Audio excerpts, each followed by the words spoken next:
If only one twin could survive, would you choose the sister or the brother? The devil of a father had already made his choice. And with a perfectly righteous tone, he told his daughter a story about an older brother sacrificing himself for his younger sibling.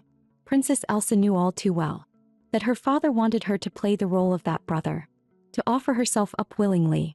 Fortunately, she was quick-witted. She praised him instead, saying that if Zeus in the story were as powerful as her father, he would surely protect his own children. That bit of flattery was exactly what saved her life. Just as she was about to leave the palace, the silhouette of a boy appeared.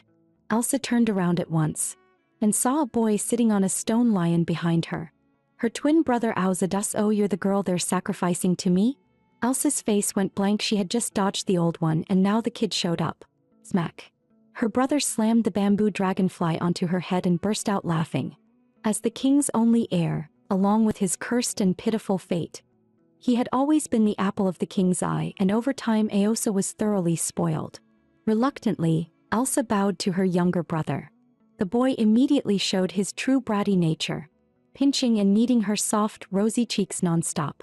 Aosa. A woman's voice cut short his mischief. A gorgeously dressed woman appeared. It was the crown princess, Hesha. Elsa hurried to bow to her as well, but in the princess's eyes, there was only Aosa. Elsa barely existed to her. Just as Elsa tried to slip away, Aosa stopped her and demanded that she kneel down and let him ride her like a horse. Elsa froze, her mouth falling open. She knew that if she gave in this time, he would only push further next time. The crown princess's expression darkened as she threatened her if the king found out the boy was unhappy. Elsa knew exactly what would happen. On the surface, the crown princess looked kind and reasonable, but every word she spoke carried hidden barbs. Elsa grabbed Aosa by the hand. Come with me. Ignoring the crown princess's attempts to stop them, the two disappeared one after the other from sight. The crown princess's face turned ashen. If anything happens to my Aosa, I won't let you get away with it.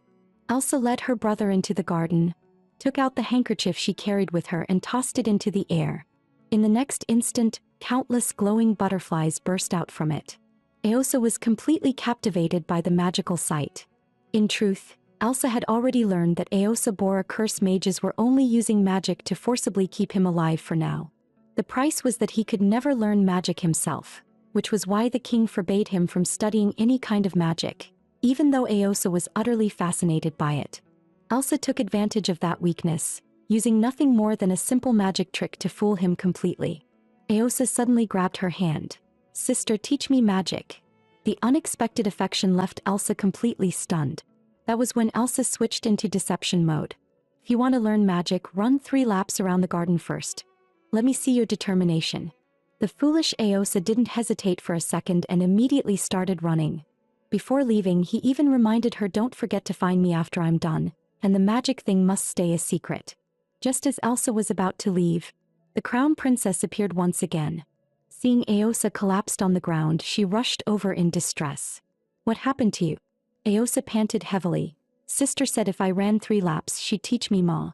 Remembering his sister's warning, he hurriedly corrected himself. It was just a running contest. Back in the palace, the crown princess held the exhausted Aosa in her arms, her face dark with fury. That crafty girl is clearly fooling my Aosa. I'll make her pay next time. To avoid being offered as a sacrifice by her cold-blooded father, Elsa secretly refined pills every night. But in the end, that path led nowhere.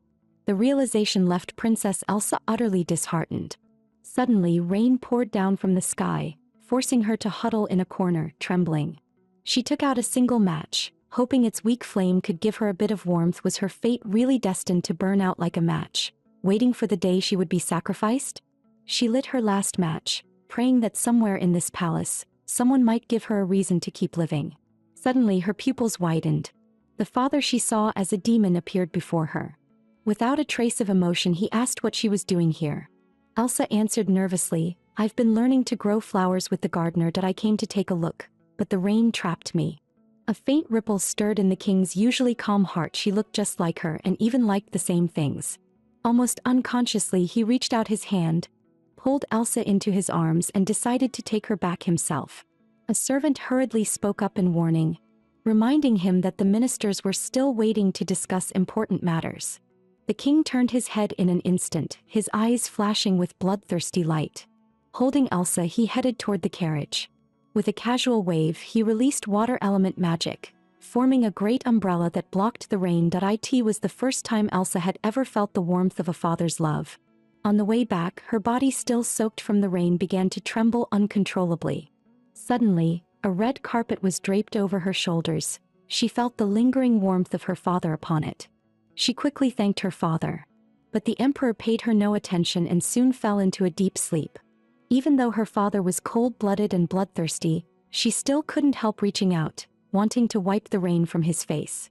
Just as she was thinking about protecting that flawless face, she realized her hands were dirty from refining pills and smeared the grime all over his face.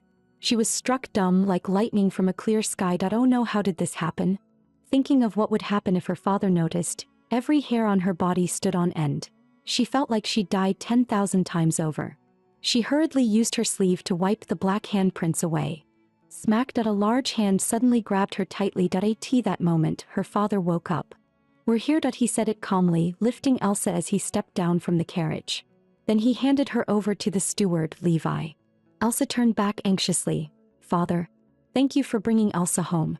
She had no idea that this small act planted a seed deep in the heart of that cold and domineering man. The king stood before a mirror, gazing at his reflection. In his mind, the image of Elsa wiping his cheek replayed itself. The corners of his lips lifted, almost imperceptibly. The next morning, servants were brushing Elsa's long pink hair. Suddenly, a maid rushed in. "Something's wrong. I heard the king fell ill after bringing you back last night. The ministers have sent people to question you." The little girl froze in shock. "What? Father is sick?" Just as the princess was worrying about him, the empire's most powerful mage appeared. Elsa's eyes widened at once. After all, a nation's strength relied on the power of its mages. And the one with the greatest achievements was the Grand Mage, Kazan. For someone of his stature to appear because of a 5-year-old girl was unthinkable. Snap. Kazan flicked his fingers. Shackles materialized out of thin air and instantly locked around her wrists. He pointed at her. "I suspect the king's illness has something to do with you." Elsa spoke timidly, her voice barely above a whisper. "Father brought me back through the rain last night. He may have caught a chill. I'll go see him." Kazan laughed as if he'd heard the greatest joke in the world. The ruler of a nation wouldn't fall ill from a mere cold. "It seems you've forgotten you are a child of ill omen. His Majesty must have been tainted by your bad fortune." He added coldly that the crown princess had sent him personally, and that the magic shackles were meant for her. Once she stepped outside the cold palace, they would tighten on their own. Only then did Elsa realize that it was the crown princess pulling the strings behind the scenes. Just as Kazan was about to turn and leave, Levi bowed to him respectfully and offered him a cup of freshly brewed black tea. Kazan scoffed inwardly, trying to butter me up with cheap tea, yet still lifted the cup and took a sip. The next second he spat it out. "What kind of cursed tea is this? It's salty and spicy." Levi waved his hand helplessly. "We don't have much in the cold palace. The good stuff is saved for Her Highness. No matter how you see her as a child of ill omen, she is the most important person to me." Elsa was deeply moved. Levi casually swept his arm, blue energy surging forth. The shackles on Elsa's wrists shattered instantly. She dashed toward Kazan, making him shout in panic, "You ill-omened girl, don't touch me." Veins bulged on Kazan's forehead. "You master and servant think you can play me?" He swung his arm, immense power gathering in his palm. Levi was no match for him, yet he still stood firmly in front of Elsa. "Enough." The king appeared, draped in a crimson robe. He fixed Kazan with a cold stare. "Why are you here?" Kazan instantly lost his arrogance. This humble servant was merely passing by and came to check on the princess. Elsa and Levi shared the same thought. What shameless nonsense.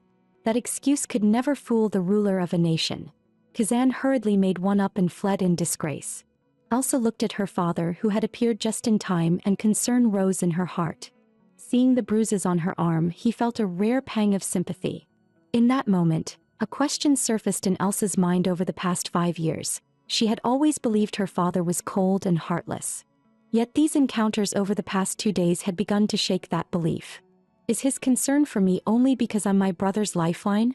Elsa gazed at her father, a hint of desolation on her face. "Did I remind you of mother?" The king rose to his feet. As expected, Seeing you always brings back those irritating memories. Watching his retreating figure, confusion filled her heart.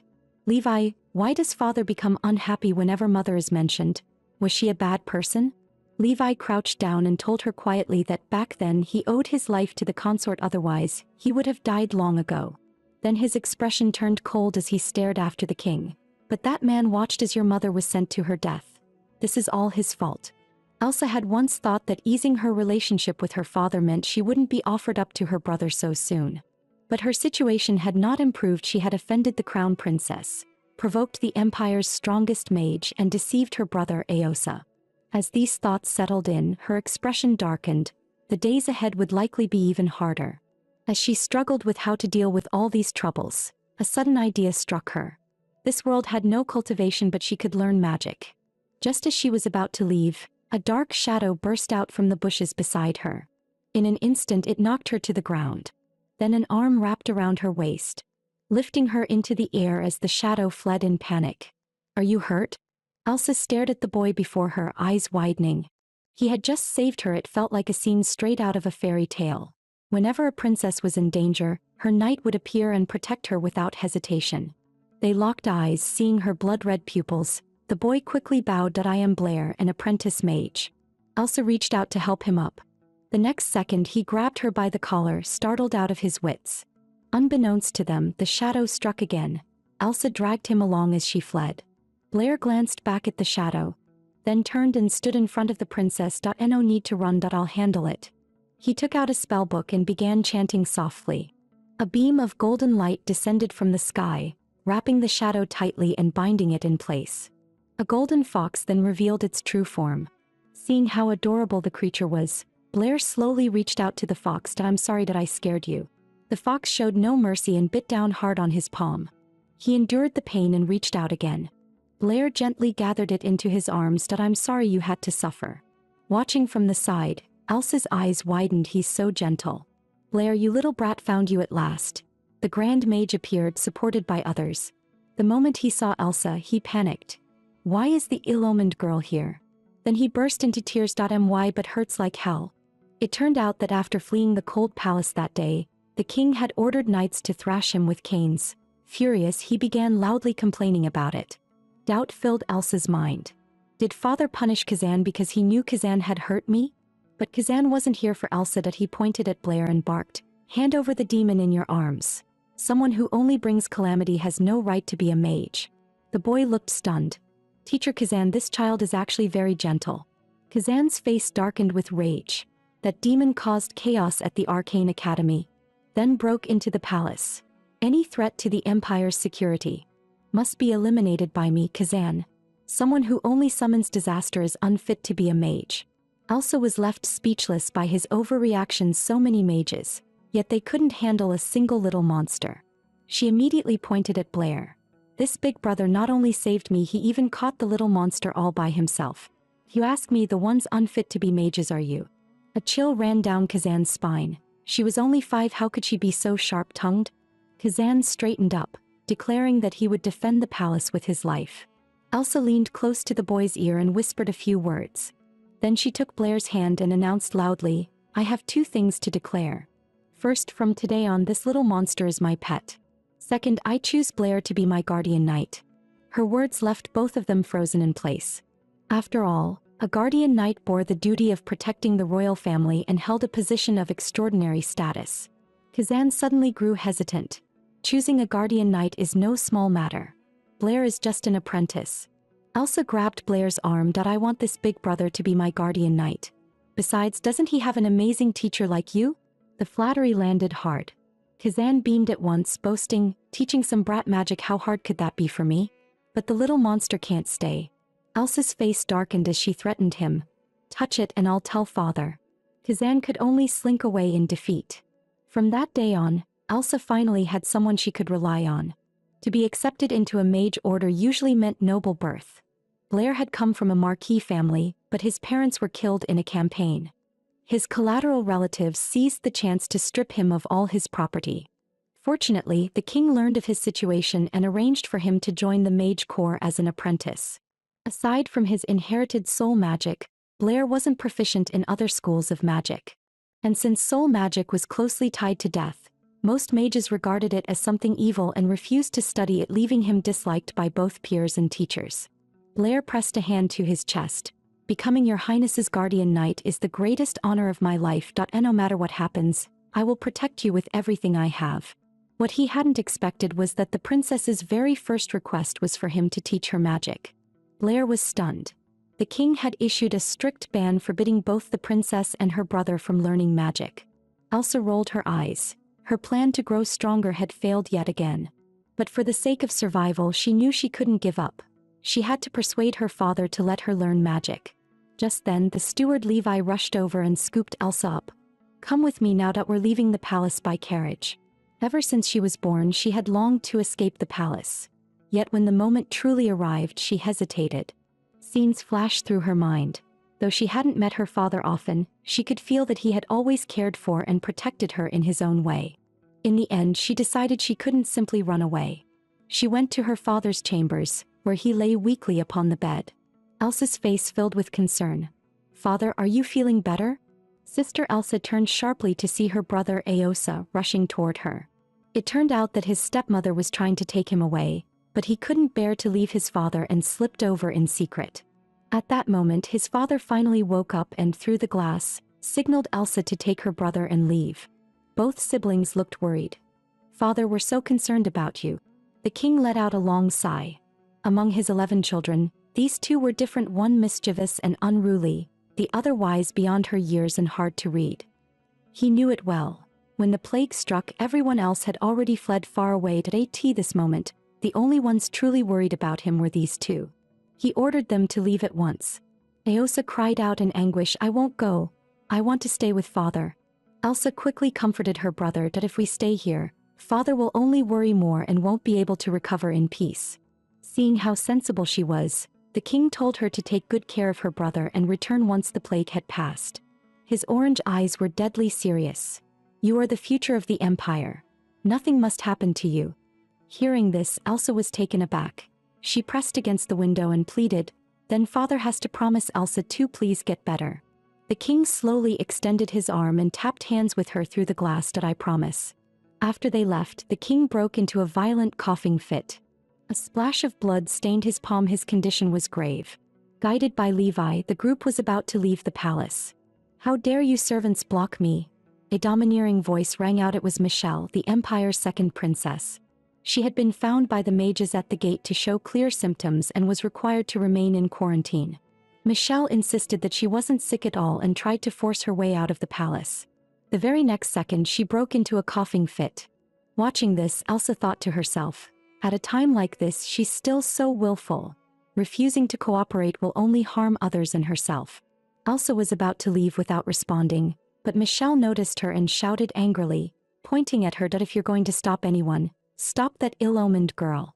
She immediately summoned a large number of guards, surrounding them on all sides. The second princess turned her hostility toward her sister, accusing her of being ill-omened, and reached out to grab Elsa. Her rough behavior completely enraged the brother.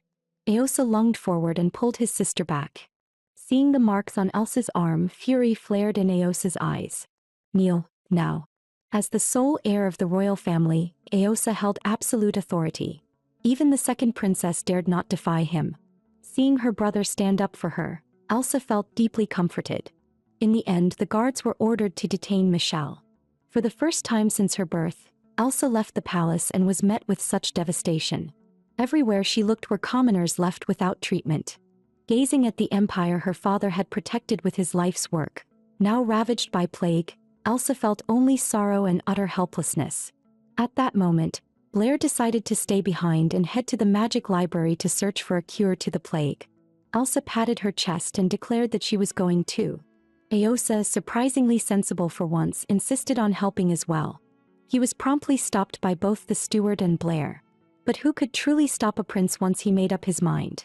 In the end, the group still made their way to the library. The sight upon opening the doors froze them in place. The library had already been turned into a temporary relief station. They had thought mages would be protected by magic barriers, yet more and more mages were collapsing. The plague was far more terrifying than expected. A solution had to be found quickly. Just then, Grand Mage Kazan arrived with a healing team, directing them to replace the infected mages. Everyone knew that if Kazan discovered them, they would be sent straight back to the palace residence. A spark lit up in Elsa's eyes that I've got an idea. Before long, the group reappeared disguised as a medical team, dressed in the opposite gender. They managed to slip into the library without incident. Each of them began carefully combing through the records. Blair directly cast soul magic, causing book after book to float in midair. Elsa's eyes shone with excitement. That's amazing, you can read so many books at once. She immediately told Blair that she wanted to read that way too so they could find answers faster. Blair extended his arm, pulling Elsa up as they floated into the air. Before long, they had gone through every book related to healing, yet found no useful clues. Suddenly, Elsa's eyes lit up. She spotted the corner of a book sticking out from the top shelf. Blair casually cast a spell, and the book flew straight into his hand. But he couldn't read a single word inside. Elsa, a transmigrator, recognized it instantly. The text was from the cultivation world. She took the manual from Blair and began reading at once. It contained cultivation techniques, alchemy, and even methods to convert mana into spiritual energy. Soon, she discovered a crucial piece of information and quickly turned to the others. This book definitely holds the clue we're looking for. Just then, a rapid tap-tap-tap of footsteps sounded outside the door. Steward Levi stiffened. Someone's coming. This unexpected find granted Elsa an otherworldly cultivation manual, one that held techniques suited to her, alchemy methods, and clues to curing strange illnesses. As long as they could gather the required herbs listed within, they could refine an antidote to end the crisis. And the group decided to split up to search. Elsa was filled with worry. The clue had been found, but she had no idea how her father's condition was now. At that moment, the king was coughing violently, forcing himself to review memorials despite his illness. A nation could not go a day without its ruler, but he knew he couldn't last much longer like this. The promise he had made to his daughter flashed through his mind, and no matter how hard it was, he had to endure. Before long, half a day had passed. Elsa and the others finally gathered all the materials and prepared to refine the antidote. As a transmigrator, Elsa took Blair's hand and asked him to channel his mana into their pet, Shawan. According to the book, Shawan possessed a hidden ability to convert mana into otherworldly spiritual energy. Blair didn't hesitate. He released a massive surge of mana, pouring it all into Shawan. Elsa's eyes gleamed. Perfect, its spiritual energy. Pink energy swirled around her as she gently waved her hands. A massive black cauldron shot into the air, spinning endlessly. Levi was utterly stunned. I never taught Her Highness any magic. The refinement had now entered its final stage. Elsa cried out anxiously, no, there's not enough mana. We're just a little short. But Blair's mana was completely drained. Not even a trace remained. At that moment, a large hand gripped him. Levi looked at Blair and said, "Did you forget I'm still here?" With a thunderous boom, a bolt of lightning struck straight into the black cauldron. Golden pills began to fall gently from the air, one after another. Holding a handful of the pills, Elsa broke into a radiant smile. Then her body suddenly went limp, collapsing straight down. Fortunately, Levi caught her in time. Blair hurriedly cast a spell, only to realize she had been infected as well. Levi scooped Elsa up, preparing to find a healing mage. Elsa stopped him with a raised hand. She swallowed the freshly refined antidote in one gulp. Pain twisted across her face and she lost consciousness. Not long after, she slowly came to. Blair immediately used magic to examine her condition. He cried out excitedly, "That's great. Your Highness's symptoms are completely gone." The group then headed back to the library. To their surprise, Grand Mage Kazan had also collapsed, lying on a stretcher, wailing and insisting his life was at an end. The sight left everyone utterly speechless. Eosa rushed forward and forced the antidote into his mouth. Moments later, the red blotches faded and all symptoms vanished. With Kazan's assistance, Elsa quickly gathered all the mages, and everyone channeled their magic into Little Juan. The antidote was refined at once, and the patients present were finally cured. Looking at the last remaining dose, Elsa planned to have it delivered to her father, while she stayed behind to keep producing more antidote to save the city's people. Just then, a loud clamor rose outside the library as crowds rushed in after hearing the news. As the numbers kept growing, the pressure on Elsa and the others mounted. Mage Blair quickly explained that the special medicine was nearly gone and needed to be refined again, asking everyone to wait patiently. Two elderly men in the crowd exchanged a glance. They began to stir trouble. They must still have medicine, they're just trying to sell it at a high price. Elsa stepped forward angrily. This really is all we have left, that IT must go to those in urgent need first, we're already preparing the next batch. At that moment, the infected second Princess Michelle appeared, sneering that commoners had no right to medicine, and snatched the antidote from Elsa's hand. If there's medicine, I should take it first. Why bother with these commoners? Her words instantly ignited public fury. The royals have medicine but refuse to give it to us. The crowd erupted, ignoring the guards and moving to seize the royal members in exchange for the antidote. Levi and Blair rushed forward, raising a magic barrier to seal the entrance. The second princess was just as tense, cursing the damn commoners and ordering the guards to drive them away. That only made the already furious crowd more chaotic, with scattered individuals breaking through and forcing their way inside. Aosa quickly stepped in front of his sister. "Sister, I'll protect you." Just as a large hand reached for them, a thunderous blast erupted. Golden light fell from the sky and blew several people back. A towering figure appeared before the siblings. It was the Grand Mage, Kazan. He unleashed overwhelming magic and issued a cold warning. "All of you step back." Elsa was stunned. She hadn't expected Kazan to come to their rescue. Seeing such powerful backing, the second Princess Michelle grew even more arrogant. "Exactly. This is how these damned commoners should be dealt with." Kazan snatched the antidote from her hand. "Second Princess, this medicine is not for you." Michelle flew into a rage. "Kazan, you're just a mage, how dare you treat me like this?" Kazan flared with anger as well. Under imperial law, any royal who endangers the people falls under the Mage Order's authority for on-the-spot enforcement. Your actions caused panic and posed a grave threat to public safety. Do you admit your guilt? As Grand Mage, I can even expel you from the royal family. At last, Michelle backed down. Yet the elderly man in the crowd kept fanning the flames. "Don't put on a show. These royals don't care about lives, they never intended to give us the medicine." His accomplices immediately echoed him. "That's right, grab the antidote." Murderous intent burst from Kazan's eyes. "I'd like to see who dares. You accuse the royals of cruelty, but this antidote was personally created by Princess Elsa for all of you." He then swung his right hand, releasing golden magic as the two elderly men were lifted into the air. "Look closely," he said. "These two are drug dealers from the west side of the city." Only then did the crowd realize the truth. They weren't sick at all, but hoarding medicine to profit from the chaos. In the end, the two were seized on the spot by the guards.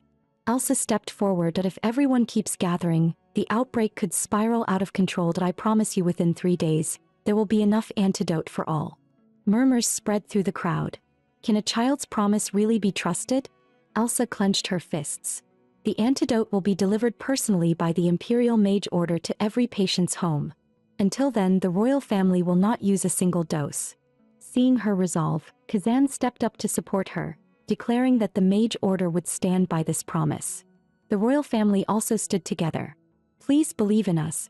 At last, the people were convinced and gradually dispersed. Watching them leave, Elsa let out a soft sigh. Her father would have to hold on a few more days. Cold killing intent flashed in the king's eyes. "So this is your excuse for punishing her? Leaving the palace without permission and causing such chaos, you're not even as responsible as a 5-year-old." He ordered the second princess escorted back to her chambers. The king gazed beyond the palace walls, his thoughts drifting away. Elsa had cared for her brother, created the antidote, and even put the people of the capital first. Truly remarkable. Over the next 3 days, Elsa worked without sleep, brewing antidotes until the task was finally complete. The capital erupted in cheers. "Long live the Empire! Long live the king!" Seeing this, Elsa smiled with relief. Thank goodness. The world spun and she collapsed straight to the ground. Steward Levi quickly caught her, trying to take her back to rest. But thinking of her family still lying ill, she insisted on delivering the medicine to the palace at once. Levi had no choice but to comply. Just then a servant rushed in. "Bad news, the king's condition has worsened." Levi shouted, "Prepare the horses." Back to the palace, Elsa prayed silently. "Father, please wait for me. I'm coming to save you." They hurried back without delay. Yet the guards at the gate refused them entry. Aosa shouted in panic, "Move aside. I'm going in to save father." Elsa stepped forward as well. "Please let us in, we can treat him." When the two children rushed into the bedchamber, their father was already unconscious. Elsa immediately fed him the antidote. But his body showed no response at all. Aosa threw himself forward and burst into tears. Elsa gripped her father's hand tightly and prayed in silence. "Dad, please, please don't give up." A sharp slap echoed. The two children turned at once as the crown consort burst in. "The servants said you were back, that I knew you'd come here. Aosa, your father is ill, don't risk infection. Come to mother." Aosa fought back tears. "I'm staying with father. Sister will find a way." The crown consort's face darkened. "Away. She only cares about saving commoners and neglects her own father. If she hadn't promised the royals wouldn't touch a single dose, His Majesty wouldn't be at death's door." Aosa spread his arms, shielding his sister. "Without her, both the people and father would die. She saved many lives, she can save father too." The crown consort yanked Aosa back. Her expression turned venomous. "Elsa is an ill-omened child. Those commoners aren't worth saving. Your sister chose them, and that's why your father's fate is uncertain. Poor Aosa, losing your father so young. But don't worry, when I become Queen Mother, I'll stay by your side, care for you and guide you." Elsa's veins bulged with fury. She rushed forward in quick steps and slapped the consort hard across the face. "Lies. I never forgot my father's life. I will save the people, and I will save my father." The crown consort was stunned by the slap. Clutching her swollen cheek, she roared, "You ill-mannered brat, how dare you insult me and strike me? Guards, seize this ill-omened girl." Several guards lunged at the frail Elsa, pinning her hard to the ground. Seeing this, her brother shouted, "Let go of my sister." The vicious consort barked another order. "Hold the prince back." The truth was simple: the king was gravely ill, and even the antidote hadn't woken him yet. She planned to prop up Aosa as a puppet king. She branded Elsa the ill-omened culprit who had doomed His Majesty, declaring coldly, "When Aosa ascends the throne, that will be the day you're sacrificed." Aosa could only beg his mother, "Please, let my sister go." The crown consort's smile turned venomous. "Aosa, you're still young. Once I become Queen Mother, I'll arrange everything for you." Elsa snapped back in fury, "I end your dreams. Someone like you isn't fit to be our stepmother." The words hit a nerve. The consort grabbed the girl and raised her hand to strike. "I will be Queen Mother. Anyone who stops me loses their head. Then you'll have to take mine as well." The familiar voice froze Elsa in place. With a thunderous blast, the guards and the consort were hurled away. The king appeared, suspended in midair, magic swirling around him. Elsa and her brother rushed to their father in joy. Smiling brightly, the girl said, "Dad, you're finally awake. Your illness was severe, that's why the medicine took longer." For the first time, the king smiled and gently patted her head. The crown consort was struck with panic. Had the king heard everything she said? She hurriedly turned to plead, "Your Majesty, I was only worried and misspoke." Killing intent flared in the king's eyes. "I'm not dead yet, and you already planned to be Queen Mother. You even tried to pin the blame on my children." At that moment, a guard reported that many commoners had gathered below the city walls, asking to see Princess Elsa. The king ordered the crown consort escorted to the battlements.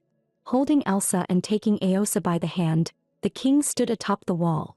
Cheers thundered below as the people thanked the princess for saving their lives. Elsa waved shyly. "As long as you're all safe, I'm happy," she said, urging them to avoid large gatherings to prevent another outbreak.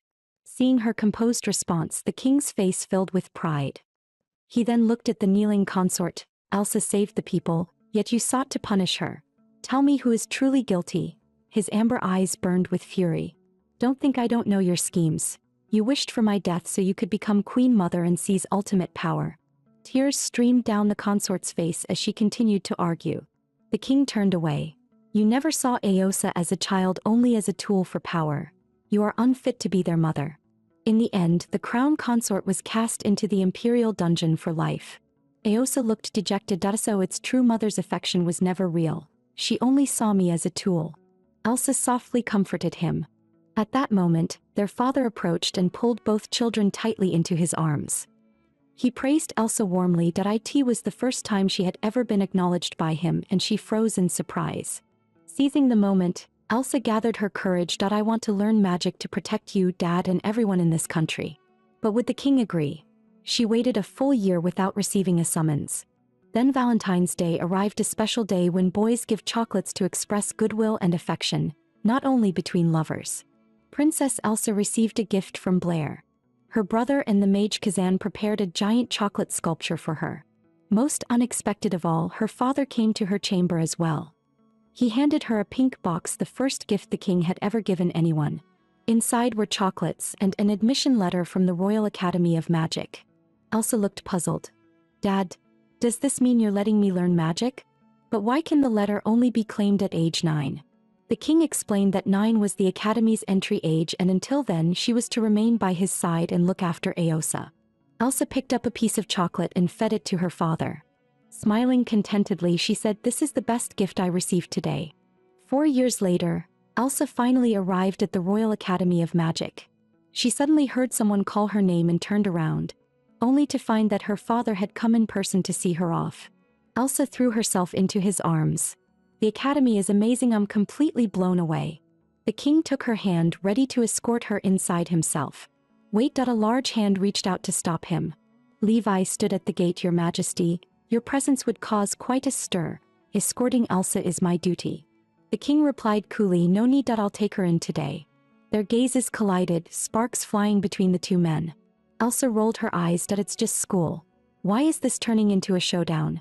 As if on cue, the bell rang. She waved quickly. "The opening ceremony's starting, I'm off." Leaving the two grown men standing there, utterly bewildered. The Royal Academy of Magic was founded jointly by 3 great empires. Only royalty and nobles from each nation were eligible to study here. The headmaster then invited the Academy's top prodigy to give a speech. Yet the hall waited in silence, no sign of him at all. Elsa was utterly confused. What kind of senior is he exactly? Unbeknownst to everyone, the straight-A genius Andre was fast asleep on a rooftop somewhere. He casually picked at his ear, sighing about how boring the opening ceremony was. Suddenly, a strange aura drifted over. Intrigued by it, he turned toward the ceremony. At the same moment, Elsa looked up and their eyes met across the distance. Just as the instructors were worrying about Andre's absence, the princess of the Grand Empire stepped onto the stage, announcing she would speak in his place. "Hello, I'm Cilia. Next time I'll stand here as the true number 1 fair and square." Her fiery speech stirred the audience into a buzz. It filled Elsa with anticipation for what lay ahead. What an exhilarating scene. Then in an instant, a dark shadow lunged at her. She screamed as thunder and lightning tore through the sky, turning the moment ominous. The very next second, her younger brother Aosa popped out. Princess Elsa rolled her eyes hard. "Why are you here? You scared me half to death." Aosa immediately protested. His sister's first day at school was far too important to miss. Elsa let out a soft sigh. Even though he had sneaked in, she couldn't help feeling touched. Aosa grabbed her hand, keenly sensing her mood. "Did someone bully you?" Elsa looked utterly helpless. "You turned my dorm upside down. Do you really think that's okay?" She started packing. "I do kind of like Aosa's luxury room though. But the Academy has rules that I might be kicked out tomorrow." To comfort her, Aosa promised to restore everything to its original state, finally letting her relax. Still feeling guilty, Aosa picked up his doll, wanting to leave it with her. Moved to tears, Aosa's eyes overflowed. At that moment, the candle sprite on the stove announced the start of class. Elsa hurried toward the classroom. Suddenly, a large hand snapped its fingers. Mid-run, Elsa was wrapped in golden light, shot into the air, then sent crashing back down. A firm hand pinned her against the wall. Before her stood a black-haired man, Andre, the top student, striking up a conversation without hesitation. Elsa's mind was full of question marks. Who was this guy? She struggled to break free. Andre caught her wrist, stopping her. "Relax, I just want to confirm something." He leaned in close and took a light sniff near her ear. "Just as I thought, the scent I caught during the opening ceremony was yours." He finally let go. "You can absorb magic, right? Teach me how." Elsa was shocked. How did he know? Then it clicked. He must have noticed something during her earlier clash with Bella. Over the years, although Elsa had no magic of her own, she had studied that otherworldly cultivation manual, gaining the ability to convert magic. She waved her hand dismissively. "You've got quite the imagination, haven't you?" Seeing her refuse to admit it, Andre raised his arm. A powerful surge of magic gathered in his palm. Elsa's pupils shrank instantly. The magic coiling around his hand was overwhelming. As the deep blue energy was about to strike, she silently activated her inner power and absorbed it completely. But her secret was exposed. A faint crackling sound came from her body as it slowly dissolved into the air. Andre stared at his hand in disbelief. She had escaped. He had never seen magic like that before, and it only made Elsa even more intriguing to him. Elsa dashed toward the classroom. She was still late. Bang. The instructor slammed his hand on the desk. Late on your very first day. In the Grand Empire, you'd be expelled already. He gave her a cold glance. People from the Aura's Empire are always so arrogant, especially you. Only then did Elsa fully understand. Although the academy was founded by 3 nations, factions still ran deep inside. This instructor's hostility toward her came from exactly that. What she had done was something only the greatest mages could achieve. Yet he rated her at the very bottom, bronze. Her rival Bella sneered immediately. How pathetic that a bronze mage can't even take elective classes here. Elsa realized the truth. Both the instructor and Bella were deliberately targeting her. The instructor then announced the freshman showcase, the academy's most important tradition, to be completed in pairs. The team that placed first would receive the academy's highest honor. Fired up, the instructor shouted, "You will bring me first place." Seeing how much he cared about the competition, Elsa spoke up, asking for a chance at re-evaluation if she won first place. The instructor waved it off. Too late. While you were absent, partners were already decided by lottery. The instructor casually tossed the final slip of paper to her. Whispers immediately spread through the classroom, leaving Elsa utterly confused. Who was it? She unfolded the slip. It read Andre, the upperclassman with a low year but a notoriously bad reputation. At that moment, Andre appeared at the doorway. Elsa turned around and it was him. His eerie eyes made him look even more dangerous, as if fate had pushed them together again. The students whispered among themselves, "Isn't that Senior Andre?" Elsa froze. "What, he's Andre?" He shot the room a cold glance. The entire class fell silent, barely daring to breathe. Then he let out a faint chuckle and turned away, leaving the classroom. Elsa felt a headache coming on. Of all people, why did she have to perform with him? But her troubles weren't over yet. The instructor claimed she had damaged a magic crystal and demanded full compensation. Elsa went to the equipment office and politely bowed to the teacher in charge. To her surprise, the teacher smiled kindly instead. "You don't need to pay. Someone already covered it for you." Elsa froze. Who else could that be? At that moment, a blue-haired girl with glasses walked in, carrying 4 crystal orbs. The sight left both the teacher and Elsa stunned. Why buy so many crystals? Judging by her demeanor, she was clearly from a wealthy family. The teacher then explained she was Angela from the Douglas family, here to thank Elsa for saving her life during the plague years ago. From that day on, Elsa gained a new friend. When Angela learned that Elsa's partner was Andre, she couldn't help but worry. Andre came from the slums, just an ordinary commoner, admitted only because of his exceptional magical talent. That background made him a constant target of bullying by noble students, yet every time he struck back without mercy. Hearing this, Elsa grew even more troubled. If Andre hated nobles, would he refuse to work with her because of who she was? That night, Elsa stood alone on the balcony, troubled. The more she thought about it, the harder everything felt. Suddenly, a deep blue surge of magic appeared. She turned around just as a massive teleportation circle formed. A large boot stepped out of it. Her father had arrived. Elsa froze. Why would her father suddenly be here? The king casually claimed he was handling official matters and merely passing by. But Elsa knew better. Teleportation magic could only reach the person one had in mind. Her heart bloomed with joy. He missed her and came just to see her. The king gently took her hand. It's late. Why aren't you sleeping? What's troubling you? Elsa lowered her voice. What if you have to work with someone who's hard to communicate with? Her father answered coolly, as always. If your paths don't align, don't force it. A spark flashed in Elsa's mind. If paths did align, then cooperation was possible. She looked at her father with admiration. Thank you, Dad. I know what to do now. The next day, Elsa dressed herself like a delinquent girl and waited for Andre to appear. At last he came by, yawning. Stop right there, a voice called out. Andre turned around instantly, seeing Elsa in her rough girl outfit. He looked utterly confused. Who's that? Elsa leapt down from a tree in a flash. You dragged me into an alley just a few days ago and you've already forgotten? Andre was stunned. These two were actually the same person.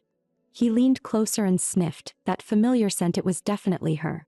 Elsa began her introduction. I may be a princess, but I've been running the Empire's underground scene for years. She stepped forward and pinched his chin. You're the first one who dared treat me this roughly. From now on, you roll with Sister Elsa. Andre played along. Didn't expect you to be this hardcore. Elsa grinned, thinking the plan had worked. Getting him to join the performance should be easy now. Andre threw an arm around her shoulders. Allow me to call you Dark Queen. That move completely threw Elsa off. The plan worked, yet an ominous feeling crept in. Andre held back his laughter, already thrilled, even planning to take over the school with her. The thought sent a chill down Elsa's spine. She waved her hand quickly. That'd be boring. Then she steered the conversation back to the freshman showcase. Hearing that she wanted to dominate the showcase, Andre froze. Only then did he realize the whole act was for a freshman performance. The idea was absurdly bold and it sparked a new plan in his mind. Just then a shout cut them off. Andre, get your ass out here. 3 delinquents stepped forward, mocking him. Well, look at that, picked up a little punk girl as a lackey. Birds of a feather.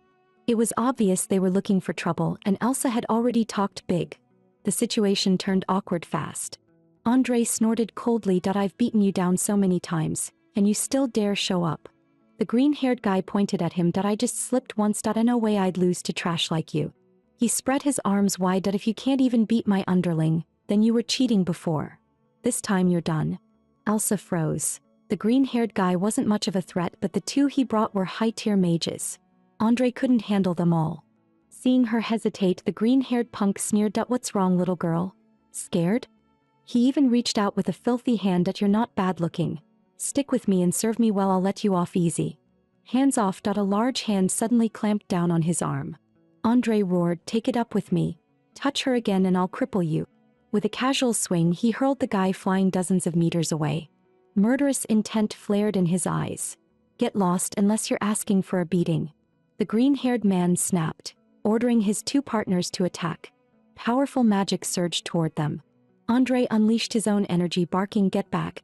In the next instant, blue and green forces collided in a violent explosion. Andre flashed forward and smashed his fist into one man's face. Then he swiftly took down the second. Just as he turned too late, a black-haired mage launched a sneak attack from behind. Elsa darted in front of him. 2 high-level mages ganging up on a student. Don't you feel ashamed? She released her unique spiritual power. The incoming magic vanished, completely absorbed. The black-haired mage froze in shock. What? My attack vanished? Seeing her use that ability again made Andre's blood boil even more. The 2 moved back to back, then struck out together with overwhelming force. Amid the rising smoke, they looked like demons, mercilessly crushing the 3 of them. The 2 high-level mages fled in agony, leaving the green-haired punk frozen in place. When he saw their sinister smiles, he was scared stiff, literally. Afterward, Elsa pinned Andre against the wall. I just saved your life. Don't you owe me something? She clearly hadn't forgotten about the freshman showcase. Andre ruffled her hair. Aren't you tired after acting that long? He pulled off her hair tie, letting her pink hair spill down. You look better this way. Only then did Elsa realize he'd seen through her the whole time. As an exchange, Elsa agreed to teach him how to absorb magic. Their partnership was officially settled. But an even bigger headache awaited, choosing a performance that would truly stand out. A stage play. Comedy. She thought until her head hurt, yet still had no good idea. Suddenly, an image flashed through her mind, dancing with her father. After thinking it through, she made her decision: they would dance. Just then Andre showed up. What are you zoning out for, princess? Elsa snapped back. Who's zoning out? I'm figuring out what we should perform.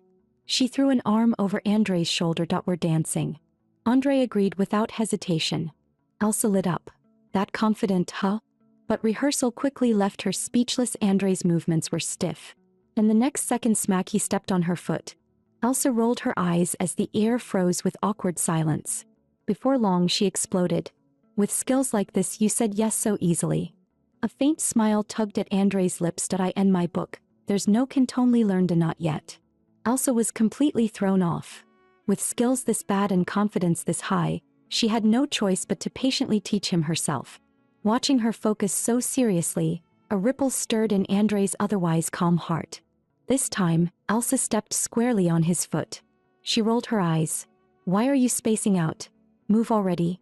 Andre showed zero guilt. It's fine. I didn't feel anything. She forced a smile, seething inside. I've taught him so much and he's still distracted. I'm going to lose it. Just then, a voice interrupted their practice. A red-haired guy walked over. With a partner like that, why aren't you taking it seriously? Andre snapped back immediately. Who are you? None of your business. The red-haired guy stepped forward. I'm Elsa's classmate. Name's Gels. He grabbed Elsa's hand and pulled her straight into a ballroom dance. Elsa's eyes widened. Gels's steps flowed like they were alive. Before she knew it, she'd fallen perfectly into his rhythm. The dance ended in no time. Andre didn't like that at all. He stepped in and wrapped an arm around Elsa. She's my partner. Sparks practically flew as their gazes collided. Then Gels casually poked Andre in the chest. Wanna learn a few moves, bro? Andre yanked at his bow tie. Sure. Let's see how hard it really is. The two of them ended up holding each other and dancing, completely absorbed. Elsa was left standing there alone, watching the oddly intimate scene. She covered her eyes. What even is this? I shouldn't be seeing this. Before long, Andre got the hang of it too. They practiced until late at night, collapsed on the ground, gasping for air. Just as they were about to call it a day, Elsa's stomach betrayed her with a loud growl. Andre grabbed her hand and insisted on taking her somewhere good. The night market was packed with people. Concerned for his daughter's safety, the king was inspecting the area around the academy. Suddenly, his eyes narrowed. He had spotted something. Walking through the bustling market, Elsa's eyes sparkled with excitement. Surrounded by all kinds of novelties, she completely forgot about Andre behind her. Knowing how chaotic the place was, Andre quickly grabbed her arm. Have fun, but don't leave my sight. If you get lost, I'm not responsible. Food stalls and street performances filled the streets, dazzling the eye.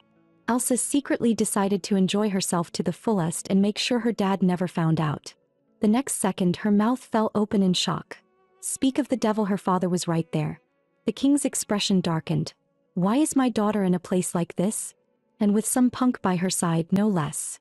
That brat must have tricked her into coming here. The king pulled Elsa to his side, his sharp gaze locked onto Andre. Pointing at him, he fired off 3 questions in a row. Who are you? What's your relationship with my daughter? And what's your purpose here? Andre bowed politely and immediately passed the explanation to Elsa. The blame dropped from the sky, leaving Elsa dizzy. She hurriedly explained to her father how they ended up here. The emperor's gaze turned icy.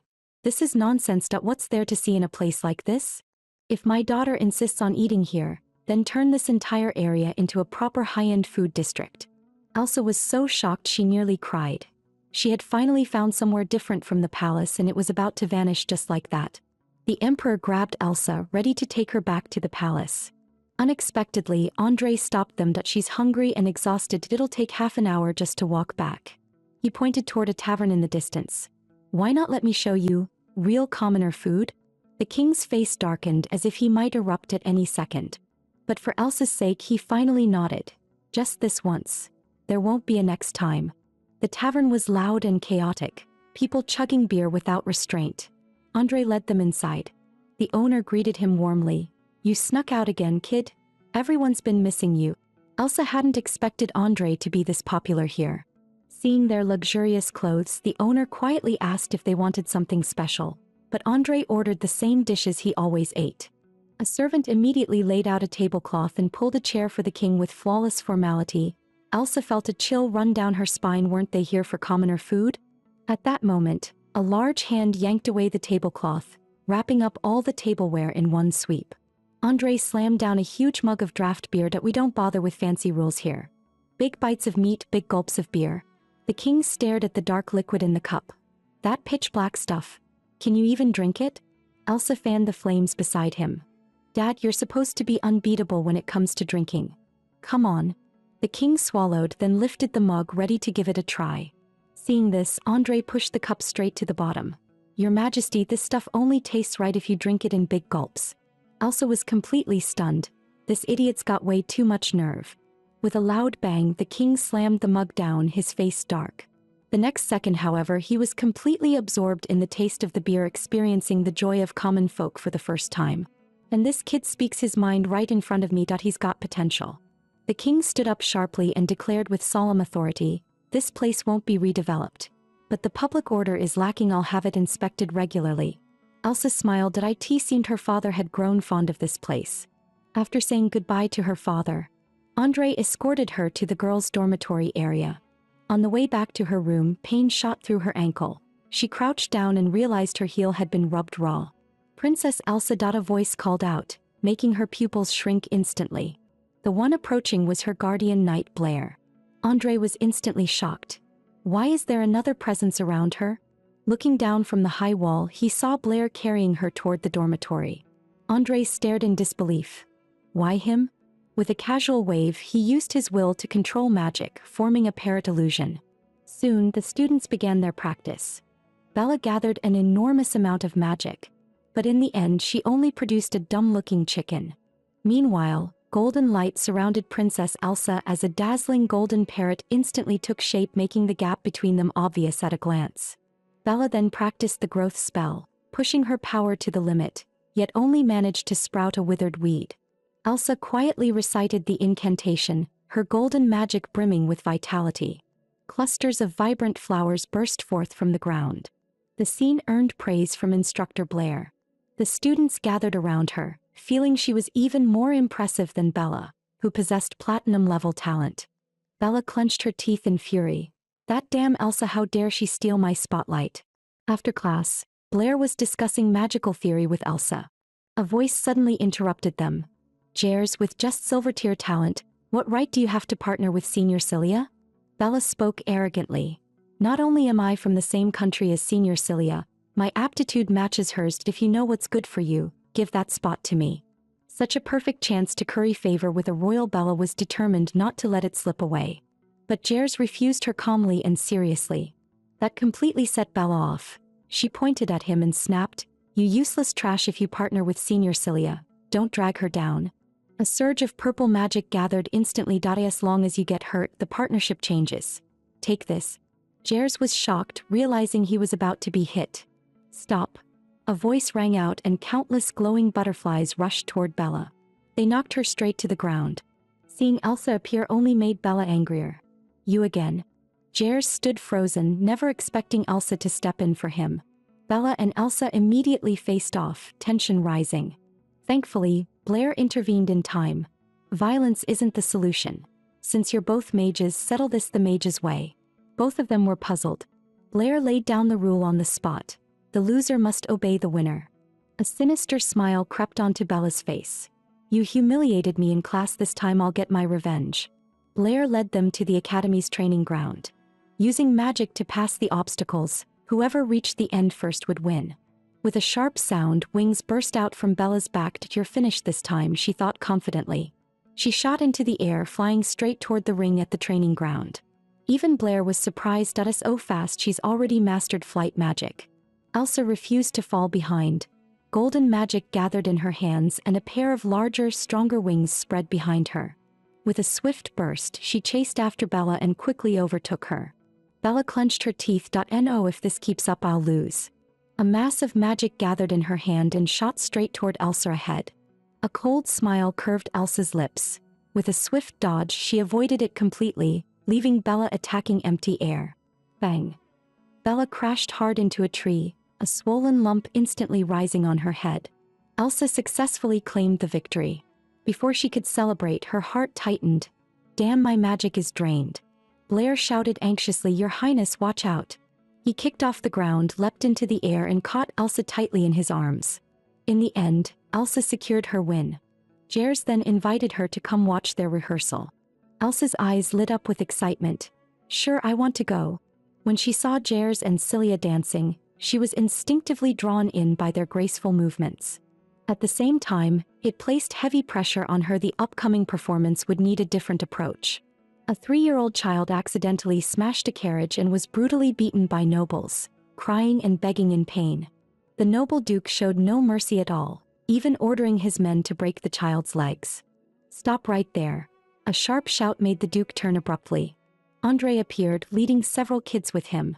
The boy cried out in pain, Brother, please save me. The duke sneered. Perfect. Since this brat damaged my carriage, you can pay for him. His friends protested angrily. You were the ones who hit him. The duke flew into a rage, preparing to punish them all together. With a casual wave, he ordered the guards. A mere commoner dares speak out before me. Seize him. Several guards rushed forward with cruel grins. Andre unleashed a surge of powerful magic. Moving at extreme speed, he charged in within flashes of light. The so-called ants instantly lost all fighting ability. Not long before this, Elsa had seen Jair's and Celia's dance and realized how hard it would be to surpass, so she sought out Andre to find another path. "Come on, we're at the market, I want to buy some props." But just then a group of kids found Andre. He only had time to greet Elsa briefly, before hurrying off, leaving her behind alone. After Elsa finished buying everything, she happened to witness the scene and was shocked. Why is Andre clashing with nobles? Seeing the child pinned to the ground, she immediately understood what had happened. The Duke grabbed the boy and lifted him into the air. "How dare you, do you know who I am?" Seeing the child struggling in midair, Andre's rage instantly exploded. A deep blue, ominous energy poured from his body, and a pair of cat ears appeared atop his head. "Let him go, now." The Duke turned pale and shocked. "You're a beastkin?" A chilling aura radiated from Andre. "This is the last time I'll say it. Release him." Unexpectedly, the Duke pulled out a dagger and pressed it against the child's neck. "Take one more step and I'll snap his neck." The monstrous aura within Andre surged. "You wouldn't dare." Before the words fully faded, Andre's hand was already on the Duke, his body frozen solid in an instant, all arrogance gone.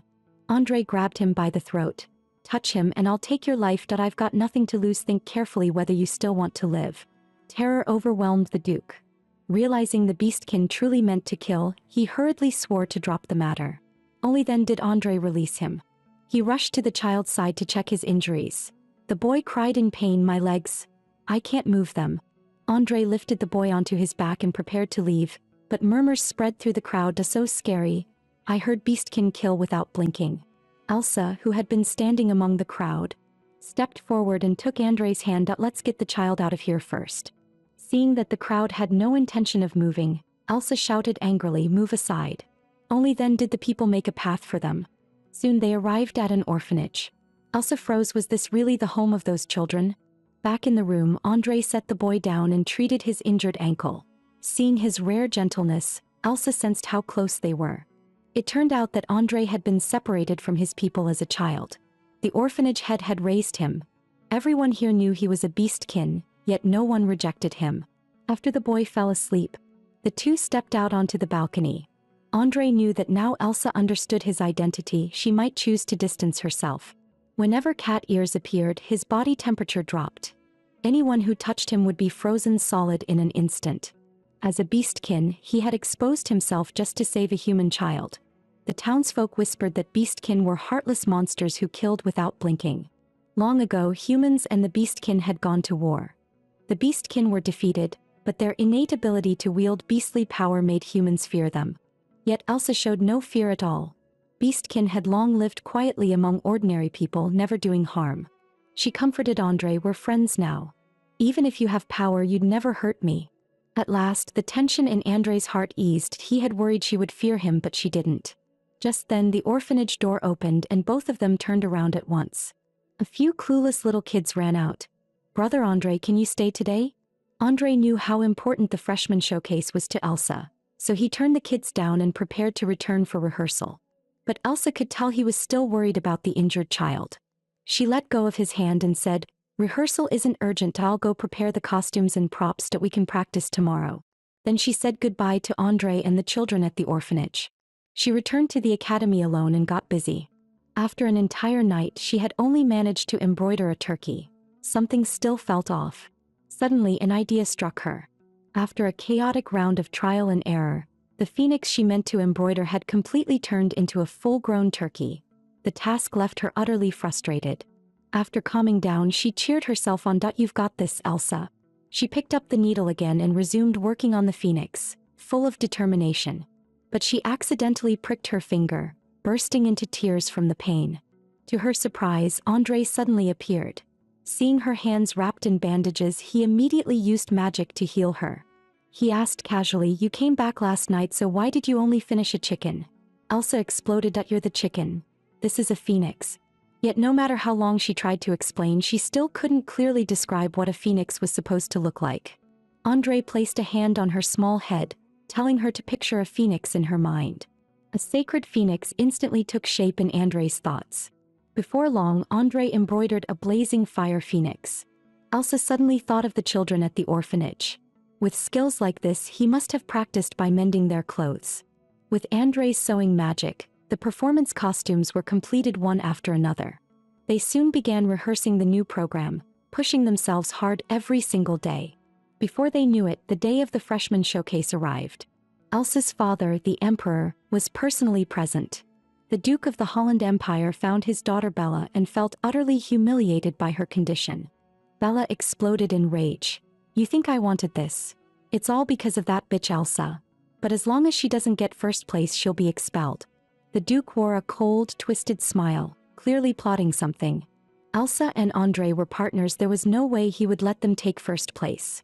Bella begged her father desperately, asking him to help no matter what it took. Suddenly, the Duke's eyes narrowed. The name Andrei sounded strangely familiar. A memory surfaced: Andrei humiliating him at the marketplace. He sneered that I can deal with Elsa and make that arrogant brat pay as well. Meanwhile, the freshman showcase officially began, yet Elsa's father still hadn't returned. Aosa looked anxious and urged Kazan to go and bring their father over. Kazan didn't seem concerned.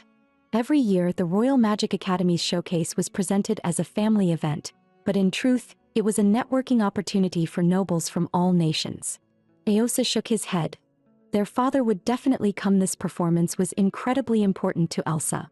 Elsa also realized her father wasn't there. Disappointment showed clearly on her face. Why hasn't Dad arrived yet? At the same time, three kings were engaged in a discussion about national affairs. Azair, however, was completely distracted. He kept glancing at the time his daughter's performance was about to begin. With her father still absent, Elsa felt even more discouraged. Her turn was approaching. Was he really not going to make it? Soon it was time for Jers and Cilia to take the stage.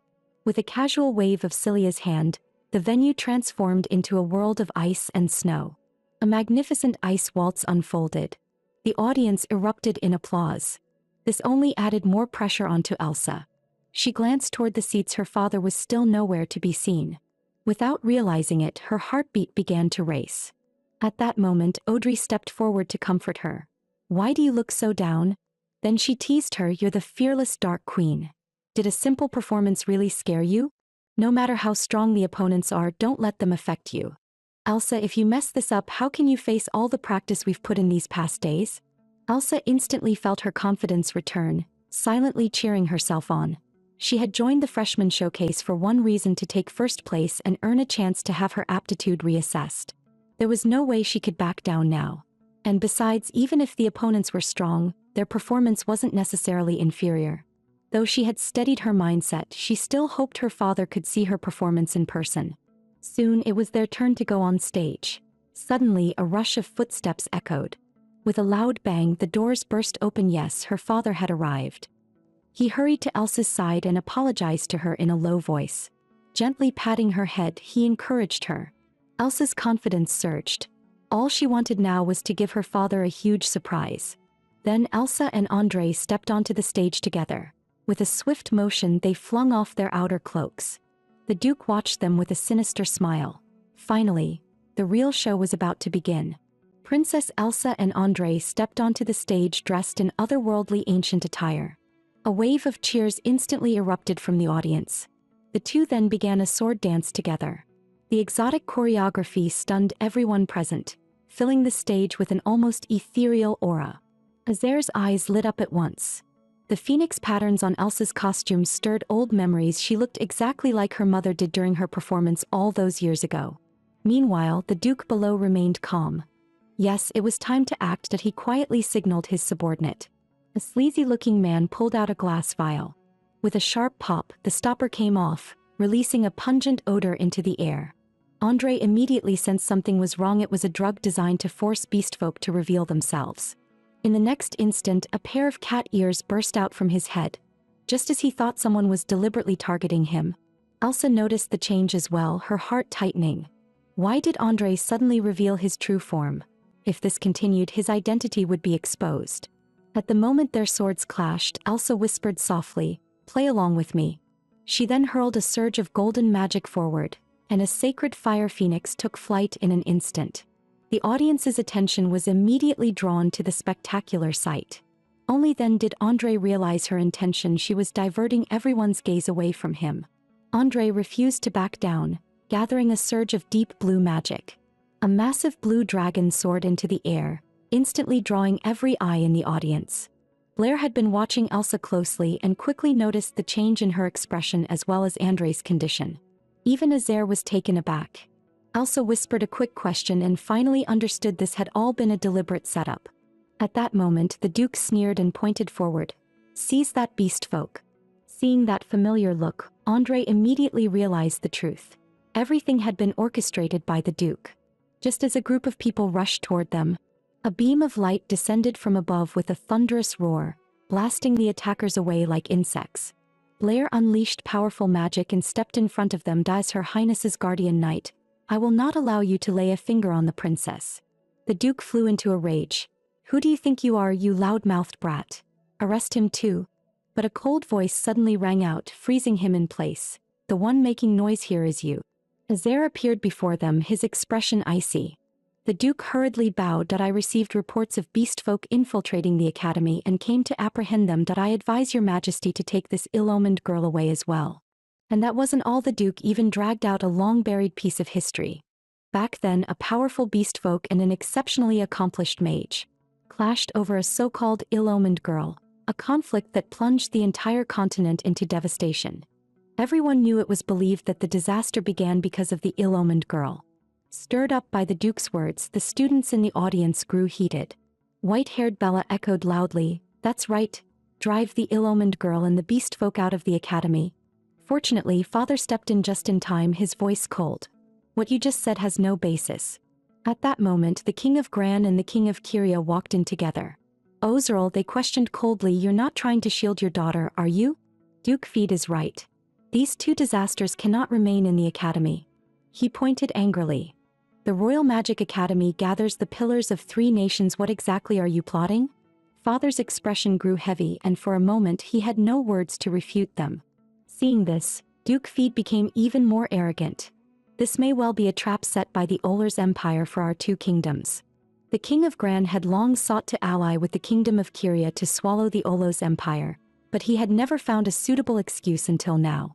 This purge of the cursed girl and the beastkin was the perfect opportunity. Andre knew it clearly. Those two were smearing them. The revealing drug had to be found. He took a deep sniff of the sharp, irritating scent in the air and immediately locked onto the vial at the man's waist. He dashed forward and grabbed the man by the throat. The revealing potion was ripped straight from the man's belt. "So it really was you? Going to such lengths just for a nobody like me?" Blair's face changed instantly. "That drug is forbidden." Several women with weaker constitutions had already begun to collapse. This kind of banned potion is extremely harmful to ordinary people. Blair quickly took the vial from Andre's hand and sealed it with magic. He questioned the Duke angrily.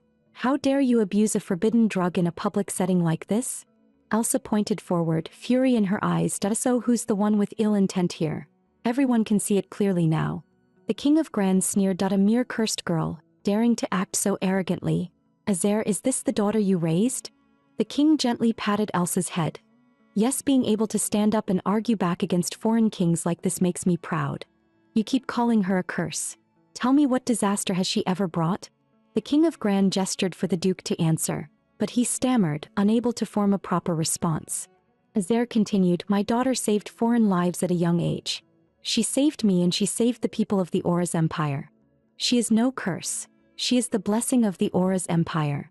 The King of Gran darkened. "So you're saying you intend to shield your daughter?" The tension instantly sharpened. The king was never one to take a loss. Snap, he flicked his fingers. The Aura's mage corps made a dramatic entrance. The air crackled with hostility. A clash seemed inevitable. Seeing he had no advantage, the King of Gran turned to persuade the King of Kyria instead. To his surprise, the King of Kyria smiled warmly. "We came to watch a performance. How did this turn into a fight?" The sudden shift left both sides rolling their eyes in disbelief. The King of Kyria even grabbed both men by the arms, stepping in as a mediator. Realizing his goal was unattainable today, the King of Gran left with his people, face dark with frustration. Because of the disruption, Elsa ultimately failed to take first place in the performance. Her magical ranking once again became a source of anxiety. And at the same time, a vagrant who couldn't even afford food was accidentally discovered by a young boy. Aosa was shocked. Under his father's rule, there were still citizens who couldn't even afford food. He quickly called for the mage Kazan and insisted on helping her. They brought the beggar to a 6-star hotel and treated her to a lavish feast. The old woman ate as if starving. 108 empty plates piled up before she finally stopped.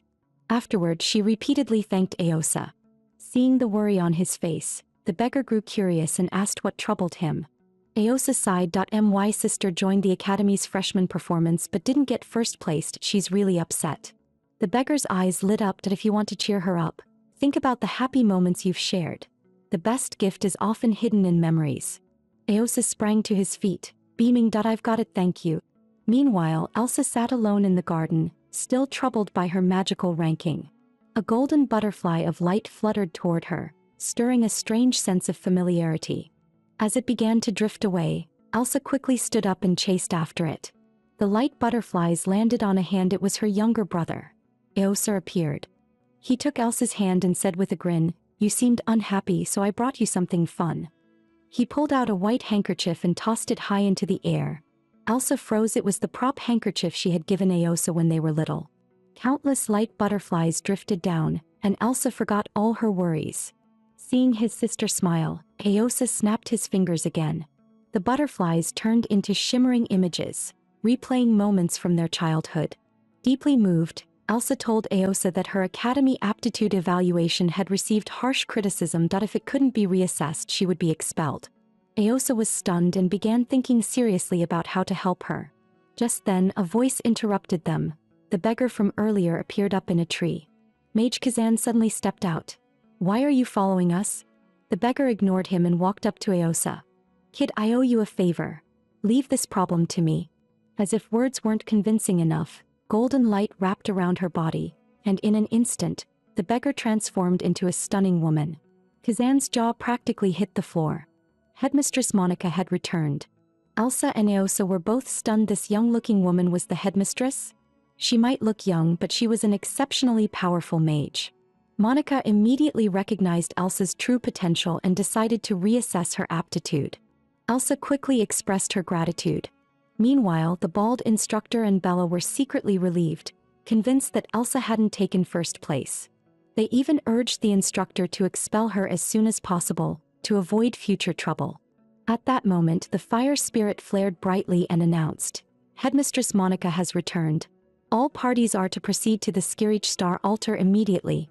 Tonight, she will personally reassess Elsa's aptitude." The sudden announcement left the two of them staring in shock. What? Meanwhile, Elsa and her group were already on their way to the Skirich Star altar. Elsa. The call made her turn instantly. Blair and Andre were running toward her. She quickly explained that Headmistress Monica would personally re-evaluate her. Andre's heart skipped a beat. "Monica?" Almost on cue, a familiar voice sounded. I knew that voice sounded familiar. So it's little Andre. She stepped forward and ruffled his hair, leaving him speechless. It turned out Andre was Monica's student. Led by Monica, they finally arrived at the Skirich Star altar. At its center stood a staff bound in iron chains, an artifact that had crossed over from another world. The headmistress would use it to test the princess's magic. The intense energy stirred, and Elsa clearly sensed waves of otherworldly spiritual power. This staff was a relic left behind by the greatest mage of the past. For many years, no one had ever been able to wield this staff. If Princess Elsa could resonate with it, she would possess the same constitution as the great mage. Elsa stepped forward. The instant her hand touched the staff, a tremendous surge of power burst forth. Her heart jolted. Wasn't this spiritual energy? She looked around and realized she had entered a small, self-contained world. A handsome man appeared, reaching out and pulling Elsa gently to his side. "My name is Augustine. I am a cultivator who crossed over from the cultivation world." Elsa looked up at him. "Are you the legendary great mage? Like me, are you also a cultivator who crossed over?" Augustine gave her an affirmative answer, but explained that only a remnant of his soul remained. Even within the Life of Cultivation manual, there was merely a fragment of his spirit. From the moment Elsa obtained that book, he had already taken notice of her. However, Augustine then revealed a far harsher truth: those who cross over are rejected by this world's heavenly laws, and must face a life-or-death calamity. Elsa's pupils widened instantly. What kind of crisis awaited her this time? Augustine handed her the Star Soul staff, hoping it would help her survive the coming calamity. He gently patted Elsa's head. That's enough, child, that it's time for you to go back. A blinding light burst forth, so bright it was impossible to keep one's eyes open. When she opened them again, she was back at the academy, her body and the staff suspended in midair.